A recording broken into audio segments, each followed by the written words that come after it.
चला तर मग आज संकष्टीचं काय केले ते बघूया. हे केलेले तळलेले मोदक. प्रत्येक वेळी उकडीचे मोदक खाऊन कंटाळा येतो. मग म्हटलं आज तळलेले मोदक खाऊया. मग बायकोनं तळलेले छान पैकी मोदक केले.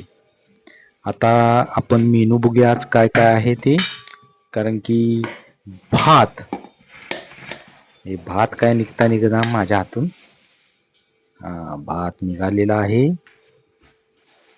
आणि हे आणि थोडा घ्यायचा आहे. हा आहे भात. आता बघूया आपण भाजीला काय केलेलं आहे. बघूया भाजी काय दाखवतात ते. ही आहे भाजी. ही आहे बटाटा आणि ढबू मिरची याचं वाटप घालून केलेली भाजी आहे.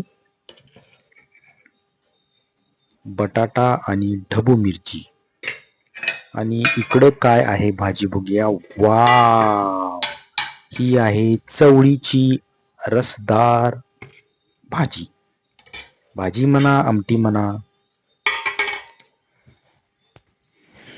आणि हा आहे आजचा मेनू.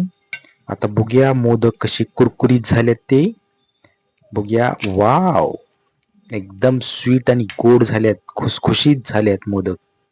तर अशा तऱ्हेने मला फॉलो करा, सबस्क्राईब करा, लाईक करा आणि कमेंट टाका. थँक्यू.